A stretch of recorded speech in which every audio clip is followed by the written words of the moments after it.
c'est quand vous voulez. Tristan Rivard, Grèce. Bonjour à tous mes concitoyens et concitoyennes du peuple grec. Je m'adresse à vous aujourd'hui car il s'agit d'un jour historique pour notre nation. Hier, les ministres de la Finance de l'Eurogroupe se sont rencontrés. Ils ont choisi de rejeter nos demandes qui visaient à rétablir la flexibilité fiscale qui nous permette de respirer. C'était hier. Aujourd'hui, nous, les représentants du peuple grec, avons agi dans le respect de sa dignité et de sa souveraineté. À notre tour, nous rejetons les conditions indignes qui accompagnent un nouveau prêt de 7 milliards d'euros. Un cadeau empoisonné. En tant que gouvernement élu par le peuple et pour le peuple, nous sentons qu'il est de notre responsabilité de ne pas décevoir les espoirs investis en nous. Aujourd'hui, nous annonçons un défaut de paiement de la dette d'une durée indéterminée et, du même coup, notre retrait unilatéral de l'Union européenne. Je souhaite clarifier que notre gouvernement n'a qu'un seul engagement: servir les intérêts de notre peuple et le bien-être de notre nation. Dès notre élection, nous avons affirmé que le respect intégral de nos promesses était une décision irréversible. Aujourd'hui, nous avons concrétisé cette décision.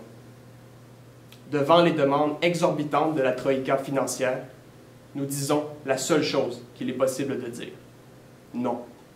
Non. Nous ne poursuivrons pas dans les erreurs et le désastre du gouvernement précédent. Non. Jamais le peuple grec ne se soumettra à la tutelle des maîtres autoproclamés de la finance internationale. Non. La source du problème n'est pas grecque, mais européenne. Le problème réside dans la solution néolibérale qui n'est rien de moins qu'un choc économique destiné à affaiblir les peuples. Non. Nous rejetons la dictature de la dette et son armée de technocrates déconnectés des peuples. Il faut ramener la politique là où il se doit, entre les mains de la souveraineté populaire. Il faut ramener la confiance. Il faut ramener la dignité. Mais surtout, il faut ramener l'espoir.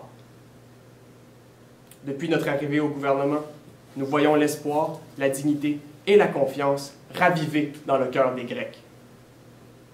Oui, les temps à venir seront tumultueux, nous devons l'admettre. Mais nous avons confiance en notre lutte parce que la justice est de notre côté. En ligne avec ces grands changements qui nous concernent tous, notre gouvernement proposera un ensemble de grandes réformes. Ces réformes sauront corriger les graves erreurs posées avant nous et ramener la Grèce sur le bon chemin.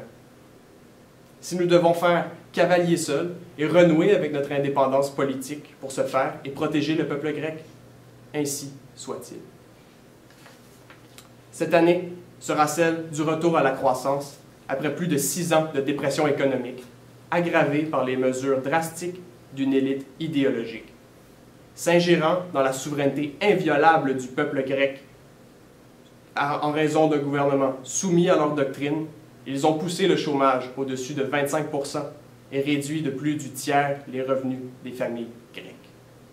Notre première priorité à travers ces nouvelles mesures sera donc de soigner les blessures engendrées par les coupes sociales et la crise humanitaire qu'elles ont causée. Notre première mesure demain sera de mener par l'exemple. C'est pourquoi nous vendrons l'entièreté des limousines et des jets gouvernementaux, en plus de réduire les coûts de sécurité. Ensuite, nous sauverons le système social grec. Nous restaurerons le salaire minimum à ce qu'il était auparavant. Nous allons restaurer les conventions collectives et réintroduire les syndicats à la table des négociations. Nous gèlerons les coupes dans les pensions et nous fournirons de l'électricité gratuitement à ceux qui ont été coupés. Bien sûr, nous allons aussi combattre l'évasion fiscale et la corruption. Et ce n'est qu'un début, le début d'un grand chantier, où tous ensemble, élus et citoyens, rebâtirons notre pays. Nous le rebâtirons à l'image d'un peuple fier et solidaire, et non celle que certains veulent nous imposer du haut de leur tour d'ivoire. Oui, chers concitoyens et concitoyennes, de grands changements nous attendent. Nous avons les bras chargés des tâches devant nous, mais nous avançons la tête haute. C'est ça, préserver la démocratie. C'est ça, préserver l'espoir. Merci.